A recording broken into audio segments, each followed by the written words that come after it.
Bismillaahi Raxmaani Raxiim. Soo dhawaada saaxiibayaal. Insha Allah maalin cusub, habeen cusub iyo dhammaadkii qaybteennii koowaad ee loogu talagalay basiga in aan ku soo gabagabeeyno insha Allah hadduu Ilaahay yiraahdo. Inta kalena aan u gudubno qaybihii dhexe iyo xaqiiqda dhabta ee suuqan sarifka lacagaha qalaad. Sidii caadiga waxaa noo soo socday taxanihii cashirkeenna barashada suuqa sarifka lacagaha qalaad ee loo yaqaano forex. Waxyaabo badan waa ka soo hadalnay. Forex waxay tahay iyo sida looga shaqeysto iyo yaa ka shaqeysto. Marka waxaan rabnaa insha Allah hadduu Ilaahay yiraahdo maalinta ka dambeyso in ay noo noqoto fursad cusub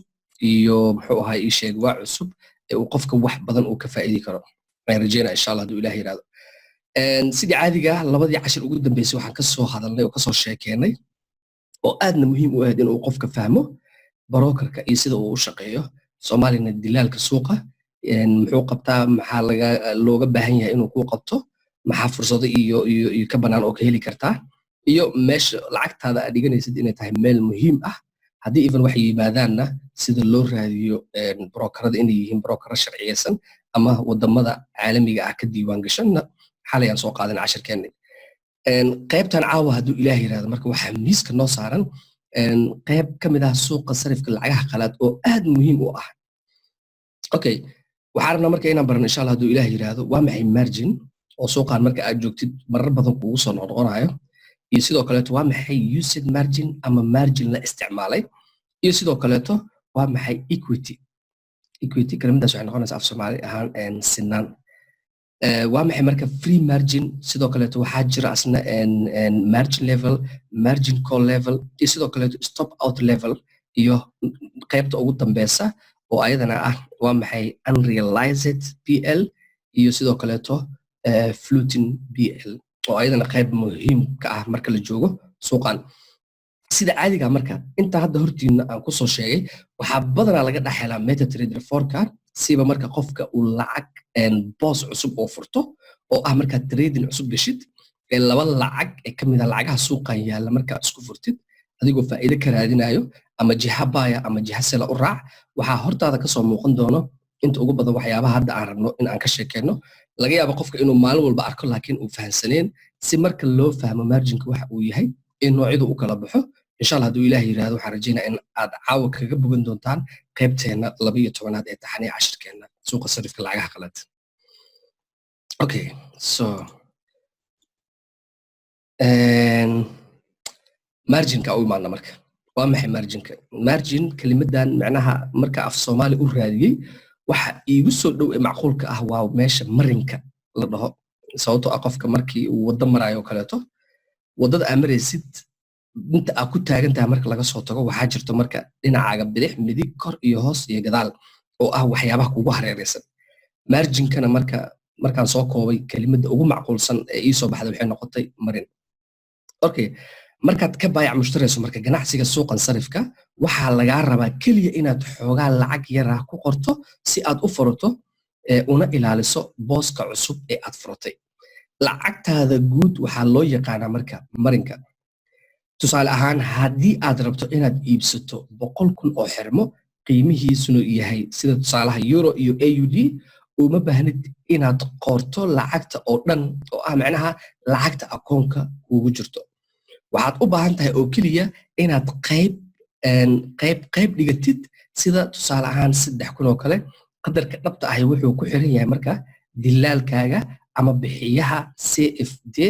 ama CFD aan dhaho oo loo soo gaabiyo contract for difference oo ah heshiis dhexmaraya laba qof. Sida caadiga kelmadan CFD waa muxuu ahaa ii sheeg kelmad af English ah suuqa anaga aan ka tirsanaa xubinta aan ka nahay ee forex-kana uu qayb u ka yahay. Ganacsiga marka aan ka shaqeysano waa contract for difference ama heshiis dhexmarayo laba qof oo kala duwan. Qofkana waxaa la rabaa haddii uu arko kelimadaha noocaan ah in uu fahmi karo CFD waxa ay tahay iyo macnaha laga wado. In badanna suuqa markaa joogtid way kugu soo noqon doontaa. Haddii aragtid kelimadaas oo saddexda ah CFD waxaa laga soo gaabiyey contract for difference af Soomaali ahaan waxay noqonaysaa heshiis dhexmaraya laba qof oo kala duwan sida suuqa anaga markaan galayno kaleeto adoo suuqii soo galay dalaal soo dhexmaray dalaalkaas aan la heshiisay iyo adigaba waa laba qof oo laba meel kala jooga oo live haddii la isugu yimaado aan is aqoonin taasna marka inuu qofka suuqan sarifka lacagaha qalad ka shaqeystayna uu fahmana waa mawduuc aad muhiim u ah. Okay, margin waxaa loo malayn karaa marka inay tahay aaminaad wanaagsan ama isku xirnaan taas oo loo baahan yahay in la furi karo jago ama boos oo furan. Okay, si lacagtaadii aa haysatay aa ugu trade garaysid, waxaan kasoo sheekeynay leverage. waxaa u baahan tahay in awood lagu siiyo suuqi aa ku gashid, taasoo kuu noqon karta taageero, laakiin marginka wuu ka duwan yahay. midda kale marginkan ma ahan adeeg adiga wax lagaaga qaadanayo lagaaga faa'iidayo ama khidmad suuqa lagaa rabo in aad bixisid ma aha. wuxuu yahayna waa ogaan doonaa insha allah hadduu ilaahay raado. qaybta kale haddaan u gudubno waxaa noo tala ayadana sidoo kaleeto equity oo aan kasoo sheekeynay oo ah sinaan, taasoo marka aad MetaTrader 4kaaga aa gashid trade aad rabtid inaad furatid boos cusub adoo ka ganacsanaya laba lacag oo kala duwan, waxaa kuu soo bixi doonta qaybtaada kore ee balansiga qaybta ku xigto equity. equityga marka muxuu yahay, muxuuna qabtaa marka la joogo suuqan sarifka lacagaha qalaad. sinaanta koontada ama si fudud equity waxay matalaysaa qiimaha hadda koontadaada ganacsigaaga. sinaantu waa qiimaha hadda koontadaada lagu leeyahay, isla markaana waxaa lagu bedelaa dhibco kasta marka aad fiirinaysid shaashada ganacsigaaga. waa isku darka dheelitirka koontadaada iyo dhammaan faa'iidooyinka aan la xirin, faa'iidooyinka ama luminta lala xiriirinayo jagooyinkaaga furan. tusaale haddii marka aad joogtid MetaTrader 4ka ay kuugu jirto lacag $100 ah, tusaale marka usoo qaadano $100 waxaa rabtaa inaad trade garaysid laba lacag oo kala duwan. labadii lacag markaa furtid sida caadiga suuqan sarifka lacagaha qalaad, lacagtaas waa inay meeshii adiga u rabtay ay ku aadaa oo ah buy oo faa'iido ah, ama sell oo markaas u gashay oo ah khasaaro iyadana sidoo kale imaan karto. haddii marka jihadii aa u raacday suuqa jiha aan ahayn uu kula aado waxaa ku jirtaa khasaaro minus ah. haddii jihadii aad rabtay uu kula aadan waxaa ku jirtaa faa'iido, taasoo marka equity la joogo kuu kala cadaynayso labada jihada aad jirtid, kuna tusayso lacagta akoonkaaga ama koontadaada kuugu jirto inta ay tahay qiimaha. haddii qiimihii aa hore u haysato oo qiimo kuugu darsoomay, iyo sidoo kaleeto haddii qiimahaagii lasoo dhaafay oo qiimo minus ah ku jirtid oo qiimo dhacsan uu yahay. equityna intaas ayay qabataa oo la rabaa qofka in uu fahmo marka uu joogo MetaTrader 4kiisa. sidoo kale marka waxaa jiro asagana free margin wax loo yaqaano. free marginka ayaa ah farqiga u dhexeeya sinaanta iyo equityga iyo margin la adeegsaday oo loo yaqaano af Englishka usage margin. waxaan hortiina soo dhiga marka tusaale sawir yar oo kuu caddeynayo. haddii aan ka leexay shaashadan sawirka meesha ka muuqdo, tusaale ahaan sawirkaan hortiina ka muuqdo markaa si fiican u fiirsid marka waxaa hortaada ka muuqda usage margin iyo free margin. qiimaha lacagta akoonkaaga ee balansiga lacagtaada guud akoonka kuugu jirta waa $1,000. marka equityga la joogo ee lacagta akoonkaaga balansiga ku jirtana ay tahay $1,000 lacag ah, weli haddii aadan wax trade furin lacagtaada equityga qiimaheedii rasmiga ayay joogaysaa, waxaaba yaraatay iska bedelaya malaha. okay, usage waxaa ku saaran marka free marginka. marka marginka aa haysatid inta markaa imaad free margin waxaa kugu qoran $600. usage marginka ee ah isna marginka la isticmaalayna waxaa kugu qoran $400. si marka labadan aan u kala saarno waxaa ogaan doonaa insha allah hadduu ilaah yiraahdo labada kala qayba ku xigto hadda uu gudbi doono waxa ay kala yihiin iyo sababaha ay ku yimaadaan iyo maxaa kalifayo. laakiin ugu horeynta marka waxa ugu muhiimsan qofka inuu fahmo la rabaa waa balance iyo equity. markii labadan la isku daro free marginkaaga iyo usage marginkaaga wixii u dhexeeya suuqa markii la joogo waxaa la yiraahdaa equity oo ah kelimadii aan dhahnay Soomaaliga waxay noqonaysaa sinaan. mid kale marka marginka muxuu yahay sidiisaba, wuxuuna qabtaa marginka si kooban oo guud markii looga sheekeynayo waa boqolleyda suuqan. mar walba suuqa aad soo gashid oo aad lacag trade garaynaysid waxaa u baahan tahay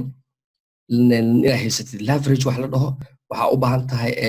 sidoo kaleeto in aad haysatid margin. marginka iyo leveragekana badanaa way wada socdaan oo way wada xiriiraan. markii boqolleyda loo xisaabinayo ee percentage ahaan suuqan forex marka la joogo waxaa la isticmaalaa margin. markii awood ay noqotana ee dhaqaajinta awoodda wax lagu kiciyo ama suuqa lagu galo waxaa badanaa qofka ka caawiya waa leverageka. okay, margin level aa jira markaasna sidoo kaleeto margin levelku muxuu yahay muxuuse qabtaa sawirkan iska duleexiyo marginka marka muxuu qabtaa margin nooca loo yaqaano margin level oo inta badan aa ku arki doontid akoonkaaga MetaTrader 4ka tanna waxay ka imaataa waa brokerka adiga aa ka tirsan tahay waxa uuna qayb ka yahay dhammaadka gunaanadka aan rabno inuu qofka wax badan macluumaada ka fahmo waxyaabaha uu qabto brokerka heerka margin marka waa boqolkiiba boqol qiimaha oo ku salaysan xaddiga sinaanta iyo margin la adeegsaday heerka margin wuxuu kuu ogolaanayaa inaad ogaato inta maalgelin aad heli karto oo loogu talagalay xirfadaha cusub ama si aad u furato boos cusub kelmadaas inays idigu adkaana rajeyna insha allah booska cusub waxyaabaha la furanayo waa trade cusub markaa gelaysid kelmada tradena waa af english waxaan isku dayay inaan soo af soomaaliya si qofka uu u fahmo okay heerka sare ee margin marka inta badan margin bilaash ah oo aad heli karto ganacsiga heerka marginka hooseeya ama margin bilaash ah oo la heli karo oo lagu ganacsan karo taasoo ku dambeyn karta xaalad aad u xun sida call margin ama noocyada noo soo socda ee loo yaqaano stop out oo aan gadaal kaga hadli doono insha allah hadduu ilaah yiraahdo sababtoo waxyaabahan waa muhiim qofku inuu ogaado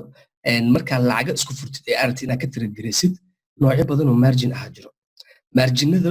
midna wuxuu ku sidaa fariin ah suuqa markaa lacag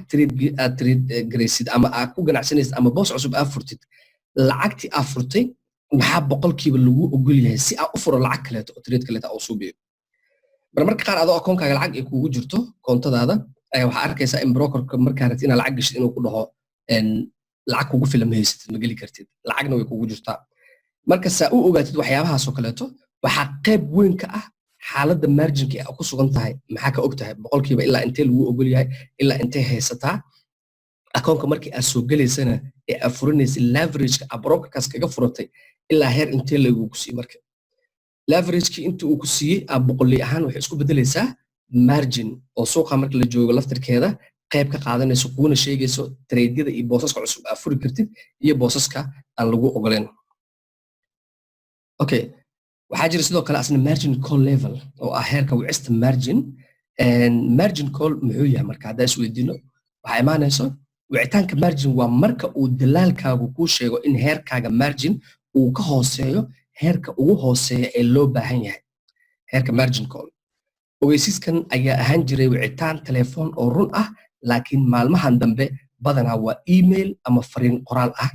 iyadoo la eegayo sida dhabta ah ee lagu ogeysiiyey dareenku ma fiicno oo markaasi waa signal ama ishaaro la rabo inaad fahantid xaalad noocaasa markay kuugu timaado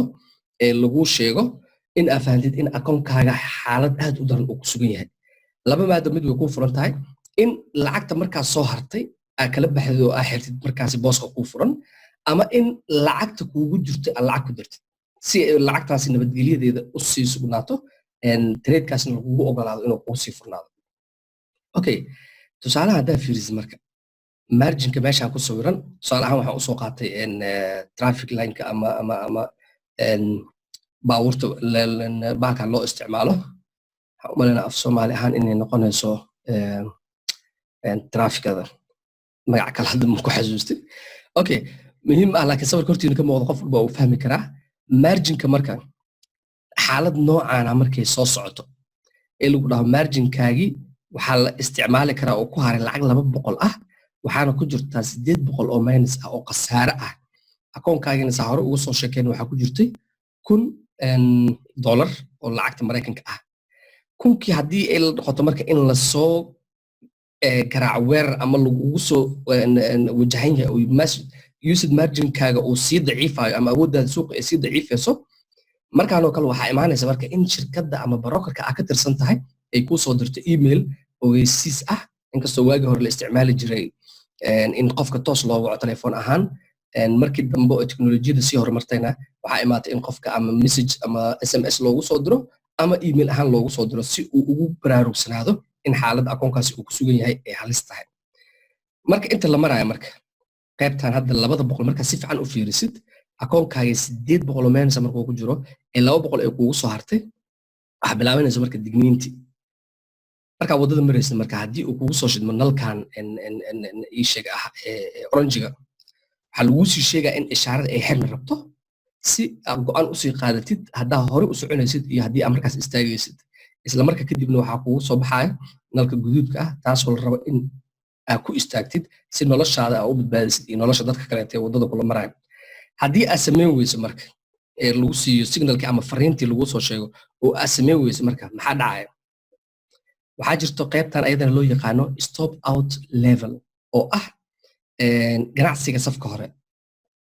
jangooyada ganacsiga safka hore kelmadda meesha waxaan u isticmaalay markaan fiiriyo suuqa anaga aan ka ganacsano kelmadda ugu macquulsan aan dhihi karo waa ganacsiga safka hore sababtoo ah dadka suuqaan ka ganacsada waa dad maskaxiyan iyo caqliyan ka duwan sida dadka caadiga ah sababta keenaysana insha allah hadduu ilaah yidhaahdo marka aad suuqaan kusii jirtaan ayaad wax badan ka fahmi doontaan haddaan dulmar yar idiin sameeyana waxaa loo baahan yahay waxay tahay in qofka maskaxdiisu ay ka ballaaran tahay ama ay ka weyn tahay waxyaabaha ku hareeraysan ee uu noqdo qof maskaxdiisu furan tahay caalamkana la socda dhaqaalaha adduunka nolosha lagu sheegayana wax walba waxay ka bilowdaan waa lacagtii laftirkeeda marka anaga gacanta ku haynaa oo aan ka shaqaysanaynaa oo aan falanqaynaynaa sidaas darteeda marka kelimadda ugu macquulsan af soomaali ahaan aan dhihi karo waxay noqotay ganacsiga safka hore oo aan jirin wax ka horeeyo taasna ila fahantiina rajeynaa jangooyada marka joogtada ah waa marka heerkaagu margin uu dhaco boqolkiiba xadidan ama heerkii loogu talagalay heerkaas oo mid ama dhammaan booskaaga furan ay si automatic ah isugu xiran yihiin taasoo noqon karta dareere ama wax socda sababtoo biya markay socdaan dhowr meel iskala soo qabsadaana jirto ay ku kulmaan haddii markaasi wadadoodii saxda ay haystaanna hal meel isugu soo biishutaan dareemidani marka waxay dhacdaa sababtoo ah koontada ganacsigu mar dambe ma taageeri karto jagooyinka furan sababo la xiriira xadid la'aan haddii xaaladan ay dhacdo lagama yaabo brokerka markaas adiga aad ka tirsan tahay in uu kugu sii hayo suuqa si aad u trade garayso marka si gaar ah marka heerka joojinta waa marka cadaaladu ay ka hooseyso boqolkiiba xaddi gaar ah oo ka mid ah marginkaaga la adeegsaday haddii marka heerkan la gaaray dalaalkaagu wuxuu si toos ah u bilaabi doonaa xiritaanka xirfadahaaga laga bilaabo boosaska kuu furan faa'iido doonka ah ilaa heerkaaga margin uu ka sarreeyo heerka joogsiga ah taasoo noqonayso in fariimihii hore lagu soo diray ee emailka lagugu soo diray ee lagu dhahay war digtoonow indhaha kala fur xaalad degdegaa jirto xaalada kugu soo socoto lacagta iyo xaalka sida uu yahay ma ficno haddii inaadan ku baraarugin oo isla markaas wax isbeddela aadan sameynin ee xaaladaas aad kusii fiirsatid isla marka waxaa dhici doonta in uu brokerkii kaa soo saaro ama uu xero wax alla wixii lacago kuu furnaa markaas suuqa ku yaalay tusaalihii hadday aan kasoo sheekeynaynay nalkii hore hadday ishaaradii hore waxay ahayd mid orange ah ee ku siinaysa fariin ah in xaaladu isbedeli rabto ee baabuurta loogu talagalay in ay go'aano sii qaataa inay istaagaan haddii aad ku adkaysatid marka kadibna uu kugu soo baxo nalkan guduudan ee mamnuucaya in qofku uu hore usii socdo waxaa imaan karta marka inaad shil gashid waxaa imaan karta in lagu qabto lagu ganaaxo dhibaato nafsaaniya kugu imaan karta oo maal iyo nafsadba leh marka wax walbo dhibaato kugu keeni karana waxa mas-uulka ah waa adiga shakhsi ahaantaada in aad go'aan cad ka qaadatid xaaladda markaasi iyo sida ay wax noqon doonaan okay tusaalaha marka sawirkan kore aan soo qaatay ee margin levelkan meesha ku sawiran qaybtan dhexe waxaa ku qoran margin call xaaladda wicistu marka waxay dhacaysaa marka inta la maraayo qaybtan xariijinta aan kusoo sawir marka la maraayo waxaa dhacayso xaalad wargelin ah in lagula soo socodsiiyo email ha lagu soo diro ama ha lagu soo waco ama si alla say noqoto ha lagula soo wadaago marka intaas la suubiyo haddii wax isbeddel aad samayn weysido kusii adkaysad inaad suuqa sii joogtid waxaa dhici doonta in la soo gaaro qaybtan hoose ee stop out levelka ay ku qoran tahay inta markii la yimaadan waxaa dhici doonta in ciyaarta iyo garoonka lagaa soo tuuro oo albaabka bannaanka lagu soo dhigo markaasna go'aanadii ka dambeeya aa qaadan lahayd adaa iskale haddii aad kusii juri lahayd suuqan iyo haddii aad ka bixi lahaydba intaas haddaa isla fahanay marka maxaan rabnaa oo kale inaan fahno waxaa jira sidoo kaleeto unrealized iyo realized wax la dhahaa jiro oo floating BL noocyadaana badanaa qofka marka waxaa fahmi kara suuqa ka tareergaray ama ka ganacsado waxaa jirto warqad loo soo diro caddeen ah maalintu markay dhammaato la leeyahay lacagtaana maanta shaqaysatay intaasoo faa'iidaa soo bisay intaasoo khasaarana oo ku soo gaartay akoonkaaga lacagaha marka warqadahaas lagu soo diraayo kelimadaha ugu badanaa ku arki doonto waxaa ka mid ah floating BL iyo unrealized iyo realized sidoo kaleeto marka kelimadan BL marka BL aan la aqoonsanayn waxaa loola jeedaa macaashka ama luminta lagu hayo boosaskaaga furan ee hadda waxaa jira ganacsiyadaada fircoon tan waxay la mid tahay marka macaashka ama khasaaraha la xaqiiqsan lahaa haddii dhammaan boosaskaaga furan si dhaqso leh loo xiro okay sidoo kale waxaa jira marka BL aan la isku halaynin ayaa sidoo kale loo yaqaanaa dulsaaridda BL sababta oo ah qiimayaashu mar walba way isbedelayaan maadaama jagooyinkaagu weli ay furan yihiin Soomaali kooban hadda idinkugu sheego hadda intaas si fiican u fahmi weyseen kelimadda unrealized iyo realized markaan kala dhigo kasoo qaad tusaale suuqii waxaa soo gashay ganacsiga forex-ka MetaTrader 4-kaaga soo qaadatay lacag rabtaa inaad gashid lacagtii markaa gashido aad furtid lacagtay doontaba ha ahaato sidee doontaba aad u gashid lacagtii markaa furtid laba jiha midkooda ku soo baxaya ama inaad meenis ku jirtid oo khasaare ah ama inay lacagtaasu faa'iido kugu jirto unrealizedka markaan af Soomaaliya waxay noqonaysaa marka wax aan la sii ogeyn oo lacagta markaas aad gashay xaaladda ay ku dambeyn doonto ma taqaanid oo buy mise minus bay kula aadi doontaa mise khasaaro oo faa'iido kula aadi doontaa waana sida caadiga suuqan dhacda labada mid ama khasaaro ama faa'iido unrealized markay taagan tahay waa mar aan la xaqiijin karin aan la ogaan karin xaaladda markaasi suuqa uu ku sugan yahay iyadoo la rajayn doono faa'iido oo qofkaasi uu lacag uu soo analyze gareysto uu rabo inuu ka helo laakiin xaqiiqda dhabta ah way ka duwan tahay oo ma xaqiijin kartid in lacagtaasi 100% heerka aad rabtid ay kuu gaari doonto way ka badnaan kartaa way ka yaraan kartaa in intaas ka yaraato iska dhaafay waxaad sii dhici karta in adiga khasaaro ku soo gaarto haddii marka realizedka la soo gaaro realizedka waa mar la xaqiijiyo marka tareedkii waa gashay lacagihii waa furatay kadib meeshii adiga u socotay hadafkaagii wixii ahaa gaartay lacagtii kuu soo baxday faa'iidada aad ugu tala gashay markii la caddeeyo ee banaanka timaado la ogaan karo waxaa imaanaysa marka laba lacagood oo hebelaa gashay kadibna waxaa kaaga soo baxday faa'iidada intaas la eg qiimo ahaan taasoo noqonayso realized intaas inaa fahantiina rajayna insha Allah hadduu Ilaahay yiraahdo sawiradan aan inta badan hortiina ku soo celcelinayo laftirkooda fariimo waxa ay sidaan in qofka aan qoraalka wax ku fahmaynin uu indhihiisa wax ku fahmi karo si uu la baxo macno badan taasoo ka caawin karta ugu yaraan 15% ama 20% haddii aad ka fahantid wixii aan ka soo sheekeynay beriba 20 kale ka fahantid ugu dambeyn waxaa gaari doontaa in heer aad fahantid 100% hadduu Ilaahay yiraahdo ugu dambeyn waxaan soo gaarnay gabagabada iyo dhamaadka qaybteeni 12aad barashada suuqa sarifka lacagaha qalaad hadduu Ilaahay yiraahdo suuqan marka waxyaabaha uu u baahan yahay oo mar walba aan ka sheekeyno waxaa kamid ah inuu qofku sabar leeyahay inuu yahay qofka qof dadaal iyo active ah soo jeeda aqrin badan faham badan waxa aan raadinayna ee aan u soconana waa lacag adduunkana lacag marka la raadinayo si dhib yar ah laguma helo oo qofka inuu dadaalo shaqeeyo fikiro maskaxiyan iyo aqliyan kala furo ayaa loo baahan yahay laakiin sababaha marka forex aan ku xulanay hadiiba la rafaadayo dhibkaas la maraayo maxay kaga duwan tahay shaqooyinka kale su'aal ah ayaa qofku isweydiin karaa su'aashaasi way fududahay jawaabteeda sababtoo ah qofku waxa ugu weyn noloshiisa uu faani karo ama uu u baahan yahay waxa ay tahay xorriyad